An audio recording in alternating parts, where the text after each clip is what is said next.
Good morning everyone, wherever you are, join with me again sa ating pagbulay-bulay ng salita ng Diyos. At dahil Holy Week mo ngayon at bukas ay ating alahanin ang kamatayan ng ating Panginoon. Ang ating talakayin po ngayon ay about the love of our Lord Jesus Christ, about sa atin. No? At sa ating pagpapatuloy ay basahin po natin ang salita ng Diyos na makikita po natin sa Roma. Okay, chapter 5, verse 8. Okay. At ito po ang sinasabi ng salita ng Diyos sa Romans chapter 5, verse 8 to 12, bilang pagunita sa tinatawag na Holy Week. Sabi ng Word of God, Romans chapter 5, verse 8. But God demonstrates His love for us in this: while we were yet still sinners, Christ died for us. Nang tayo po'y makasalanan, ang ating Panginoon Kristo po ay namatay para sa atin. Since we have now been justified by His blood, how much more shall we be saved from God's wrath through Him? For if, when we were God's enemies, we were reconciled to Him through the death of Christ. Na dati kaaway tayo ng Panginoon, ngunit sa pamamagitan ng Kanyang kamatayan, tayo po ay na-reconcile, no? Nakipagbati, nakipagkapayapaan sa ating Panginoon. And then, sabi na, shall we be saved through His life? Not only this, so but we also rejoice in God through our Lord Jesus Christ, through whom we have now received reconciliation. Okay? At sabi pa po sa verse 12, therefore, just as sin entered the world through one man, and death through sin, and in this way, death came to all men because all sin. For before the law was given, sin was in the world. But sin is not taken into account when there is no law. Nevertheless, death reigned from the time of Adam to the time of Moses, even over those who did not sin by breaking a command, as did Adam, who was a pattern of the one to come. Kaya po mga kapatid ay ang ating talakayan ngayong umaga about the love of our Lord Jesus Christ. Dito po sa ating binasa, ito po ay pinapakita ni Apostol Pablo na kung saan ay sabi nga tayo po ay nilikha ng Panginoon at nung ang tao po kagaya ni Adam and Eve, sila po ay nagkasala, ang Panginoon po ay gumawa ng paraan upang ang tao ay maligtas sa ginawang kasalanan. Sabi nga, bago ang kautusan ay nandoon na ang kasalanan. Bakit? Kasi bago dumating ang kautusan, sina Eva at Adan, sila po ay nagkasala sa Panginoon. At ipinakita po ng Panginoon sa kabila ng pagkasala ni Adan at Eva, yung kanyang pagmamahal sa pamamagitan ng pagbigay ng kanyang anak na Jesucristo. Nasabi ng Word of God dito, but God demonstrates His own love for us in this: while we were still sinners, Christ died for us. Kaya po ang Panginoon ay nag-provide siya ng tinatawag na redemption or invitations for all of us para tayo po ay maligtas. At dito po ay makita natin, una, Christ offered His life for a sacrifice for us. Inoffer ng ating Jesucristo ang kanyang sarili bilang sakripisyo para sa ating kasalanan. Sabi nga ng Word of God doon sa John chapter 1 verse 29, sabi niya doon, si Jesus Christ ang tinatawag na Lamb of God to takes away the sin of the world. No? Kaya maliwanag ang itinuturo ng Biblia. Christ died when we are still sinners. Na ibinigay ng Panginoon Kristo ang kanyang anak sa atin upang ikaw at ako, mga kapatid, ay magkaroon ng tinatawag na kaligtasan. Ang kamatayan ng ating Panginoon, siya po ay namatay doon sa pamamagitan ng pagkapako doon sa cross. Yan po ang sabi ng Word of God dito sa Matthew chapter 27 verse 35. Okay. 27 verse 35, ang sabi ng Word of God dito, when they had crucified Him, they divided up His clothes by casting lots. When they crucified Him. Okay, kaya po ang Panginoon Kristo ay ipinakot ang kanyang kamatayan po, mga kapatid. It is voluntary, kagaya ng isang pastol na ibinigay ang kanyang buhay doon sa kanyang mga tupa, mga kapatid. He died sacrificially. He died voluntarily. He died as a substitute for our sin, na dapat tayo ang maparusahan, pero si Kristo po ang nag-ako ng ating kasalanan. Sabi nga, He died in a place of another. Kaya po ang kamatayan ng Panginoon Kristo ay sapat na upang ikaw at ako, mga kapatid, ay mapatawad sa ating mga kasalanan. Kaya nga sabi doon sa John chapter 19 verse 30, it is finished. Tinapos na po, mga kapatid. Ang ating gawin ay tanggapin at sampalatayanan siya bilang ating tagapagligtas. Ano ba po? Sabi nga, Christ, sabi nga, offer this life for a sacrifice for us. At pangalawa, Christ reconcile us. No? Tayo po'y ipinagbati. Okay? Nakipag-isa na dati tayo po'y kaaway ng Diyos. Pero sa pamamagitan ng kanyang kamatayan, kaaway tayo ng Diyos, pamamagitan ng kamatayan ating Panginoon Kristo, tayo dinala doon sa piling ng ating Panginoon Ama. Okay, sa pamamagitan ng ating Panginoong Hesus Kristo, pagkatawag na reconcile means to remove the barriers from relationship. Inalis na yung mga hadlang sa ating relasyon sa Diyos. Pinagbati niya tayo. Ano yung hadlang na yun, mga kapatid? Yung hadlang na yun ay walang iba kundi yung kasalanan. Reconciliation indicates that we don't have to live life without the partnership of our Creator. Tayo po isang makasalanan. Ngunit tayo po ay pinatawad ng ating Panginoon na kumbaga iniwan ng Panginoon Kristo ang langit upang ikaw at ako ay makatanggap ng pagpapatawad ng ating Panginoon. Kaya pangatlo nga po na sabi ng Panginoon sa kanyang salita sa verse 18 ng Romans chapter 5, kung saan yun pong ating binasa.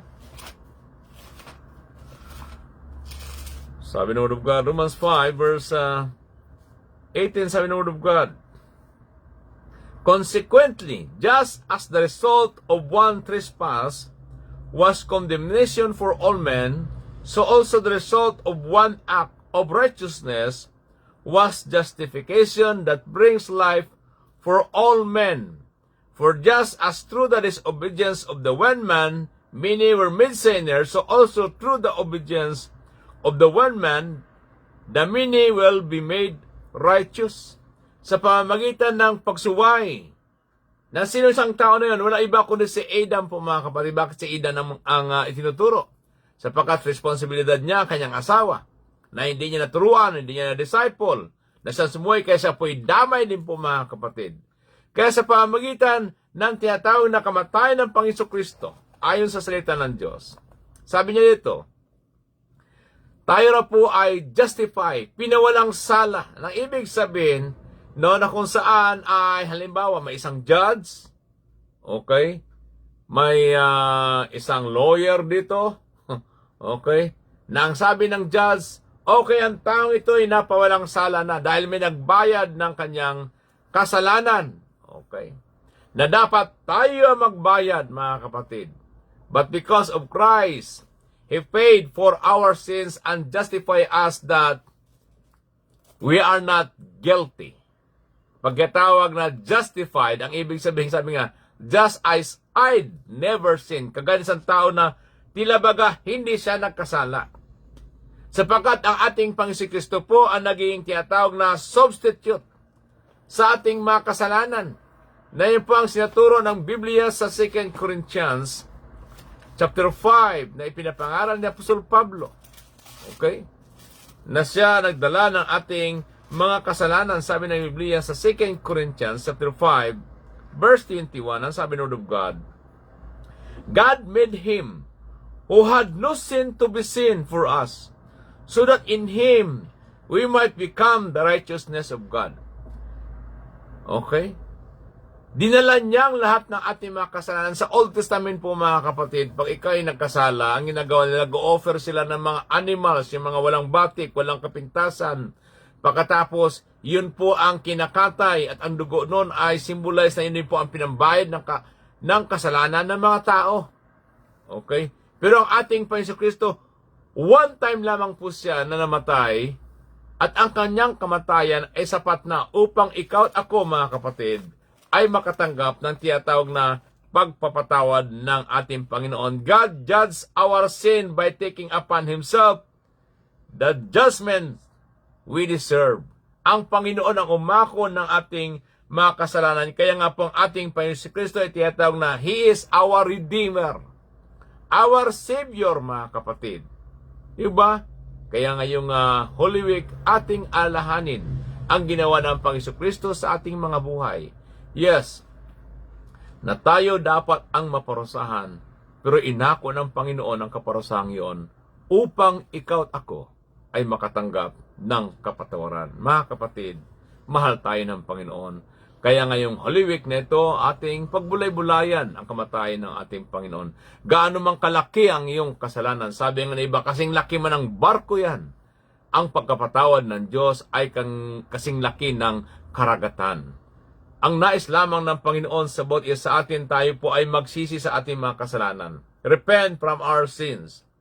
Believe in Christ na say na namatay para sa ating mga kasalanan, and then accept Him as our Lord and Savior. Yamang tinanggap na natin ang ating Panginoon Kristo bilang Panginoon at tagapagligtas ng ating mga buhay, commit or rededicate our life to the Lord. Amen. Kaya po mga kapatid, habang tayo may lakas, habang tayo may buhay, panahon na ating italagang ating mga buhay sa Panginoon. Dahil di natin alam ang araw ng bukas. Maring malakas tayo ngayon, bukas we don't know what will happen for us. Habang may lakas tayo, maglingkod tayo sa Panginoon. Amen. Huwag na nating hintayin na yung naghihingalo pa.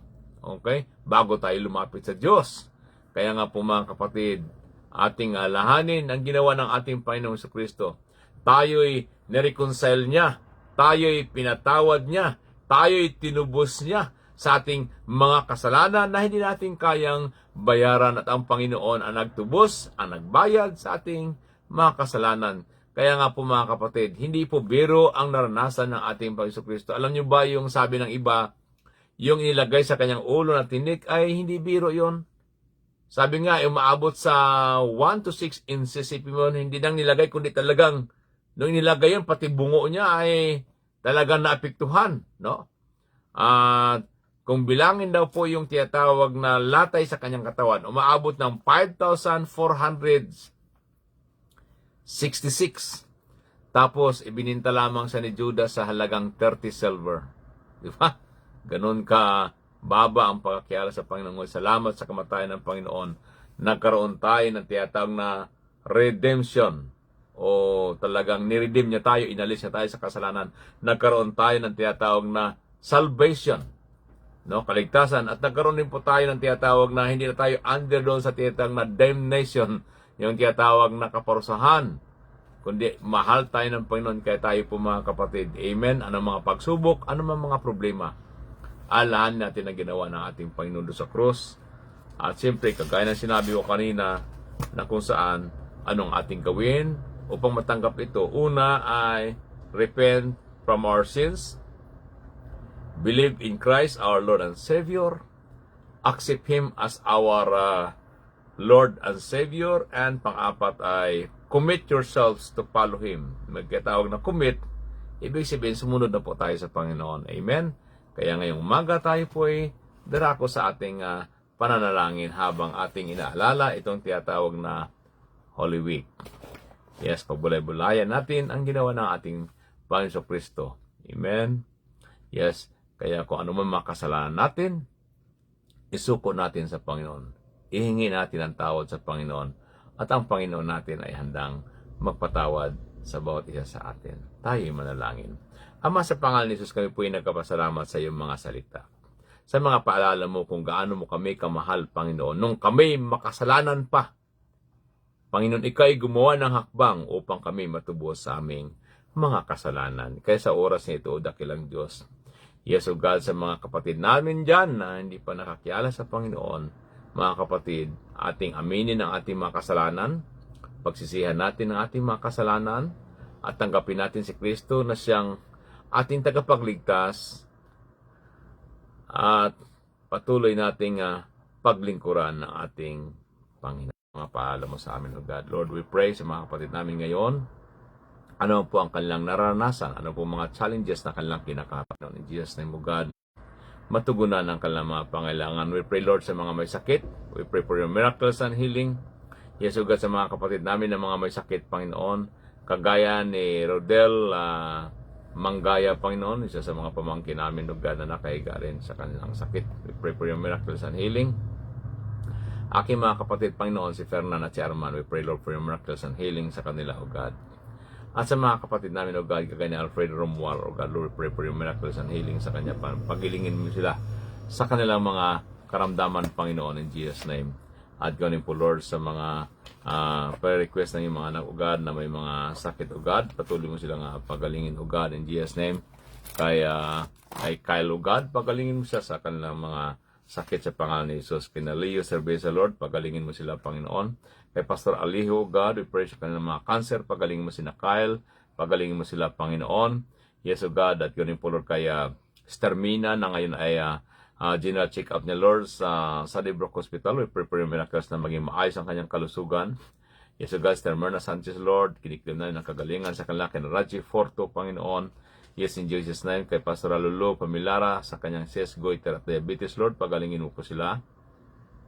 In Jesus' name, Lord, we pray po, Lord, kay Marlene Servisa, pagalingin mo sila, ganun po kay Esther Sisa, Directo, Panginoon, pagalingin mo sila sa kanilang mga cancer sa pangalan ni Jesus. O God, at ganoon po, Lord, patuloy lang po namin ilapit sa panalangin si Sister Gloria at Brother Ray Kataga, Panginoon, na may mga trangkaso, Lord. Pagalingin mo sila, ganun po, Lord, kay Sister Heidi na may sakit din po, Panginoon, Ginto, pagalingin mo siya. We pray for your miracles and healing. At ganun po, Lord, aming ilapit sa iyo, Panginoon, sina Lucas, ang patunay kagalingan. Yes, O God, at ganun po sa nanay ni Sister Christine, na maging maayos ang kanyang pagbiyahe, na wala man ang maraming mga tanong-tanong, Panginoon, sa immigration. At ganun po, Lord, kay Jeffrey sa kanyang travel sa April 12. We pray, Lord, po, na maayos, Panginoon, ang kanyang mga pagbiyahe. At sa aming mga kapatid, Panginoon, na may mga kahilingan ngayon, Panginoon, na hindi mo namin nabanggit, O God. Ikaw po ang manguna sa kanila, mga financial breakthrough, Panginoon. Bigyan mo ng kalusugan, kalakasan ng iyong mga anak upang makapagtrabaho at ang kanilang mga bayarin, Panginoon, maaring bayarin sa upa sa bahay, mga hinuhulugan sa bahay, mga hinuhulugan sa sakyan, Panginoon, mga pagpapaaral sa kanilang mga anak, Lord, we pray, tulungan niyo po sila, Lord. Alam namin na hindi biro po, Panginoon, ang mga gastusin, Panginoon. Kaya dalangin lagi na yun, Lord, bigyan mo sila ng kalusugan, kalakasan, lahat sa pangalan ni Jesus. Yes, O God, anong mga challenges na kanilang kinakaharap, O God, we pray for your miracles sa kanila. Yes, O God, ganun po, Lord, sa concert bukas, Panginoon, ng Victorious City Church International, sa mga music ministry, sa mga youths, at bawat isa, i-bless mo po ito, Panginoon, na sa panahon ng mga Holy Week nito ay, yes, O God, sa pamamagitan ng mga awiting ito ay makapagbigay ng mensahe sa bawat isa sa amin, Panginoon, na ikaw ay Diyos na kung saan ay nagkatawang tao upang mamatay para sa aming mga kasalanan, O God. Kaya, Lord, bless mo ang mga anak mo, Lord, ang buong iglesia, Panginoon, mga bisita na dadalo, Panginoon, sa concert na ito, Panginoon, na mapagpala sila, Panginoon, sa mga mensahe, O God. At ang bawat isa na umaawit, O God, ay mapagpala din po, Panginoon, na kung saan ay binigyan mo sila ng talento, kalakasan, upang umawit ng mga awitin para sa iyo. Ibang mga sasayaw, Panginoon, ano pa po mga ministry na pwede lang italaga sa iyo, Panginoon, habang sila ay may lakas, may buhay, Panginoon. Yes, O God. Kaya, Lord, salamat po, Panginoon. I-bless mo rin po, Lord, ang mga gawain sa London, O God, sa pangunahan ni Pastor Michael, pangunahan mo sa gamitin, Panginoon. Yes, O God, lalo po, Lord, sa mga pangaral ng salita mo, Panginoon, ang mga worship ministry o music ministry, Lord, i-bless mo po sila, Panginoon. Ganun po, Lord, gawain doon sa Binalunan, Panginoon, Pangasinan, Lord, i-bless mo si Pastor Joel Langiden, O God, at ang mga leaders doon na ginagamit mo, Panginoon, sa iyong gawain. I-bless mo rin po, Lord, ang gawain dito sa Toronto, Panginoon, ang aming mga leaders na ginagamit mo, Lord, sa iyong mga gawain. Salamat sa kanilang mga buhay, mga pastoral staff din po, Panginoon, mga iba-ibang ministry, O God, at ang buong members ng BCI, Lord, patuloy i-bless mo, abutin ang kailangan at pangangailangan ng bawat isa. Yung mga anak mo pupunta sa trabaho, ingatan niyo po sila, Panginoon. Yes, O God, may trabaho nila sa bahay, yes, O God, sa opisina, sa hospital, restaurant, sa mga tindahan, sa mga factory, Panginoon, mga caregivers. Yes, O God, mga PSW, Panginoon, patuloy mo silang pangunahan, O God. Bigyan mo silang kalakasan, kagalakan, at protection sa bawat isa kanila, O God. Lord, sa araw nito, patuloy ka namin itinataas sa aming mga buhay. Ingatan mo po, Lord, ang mga international student, mga local student, Panginoon, ang mga nag-aaral dito, Lord, sa Canada, O God. Thank you, Lord. Thank you, Lord. Salamat sa iyong mga anak na kasama namin ngayong umaga sa pagbubulay-bulay na iyong salita. Ito ang aming dalangin sa masabatay sa Panginoon Jesus. Amen. Amen. Maraming salamat mga kapatid sa inyong oras at panahon sa pakikinig ng salita ng Diyos. Sana'y napagpala kayo at ang patuloy na biyahe at pagpapala ng Diyos ang siyang suma sa inyo wherever you are. Huwag nating kalimutan na kasama natin ang Diyos at sa Diyos po ay walang imposible. God bless you all po. We love you. At sa ngalan ng Victorious City Church International, ito po ang inyong lingkod, Arnel Galang, nagsasabi na kung saan ang Diyos po ay makapangyarihan at sa Kanya po ay walang imposible. God bless you all. We love you.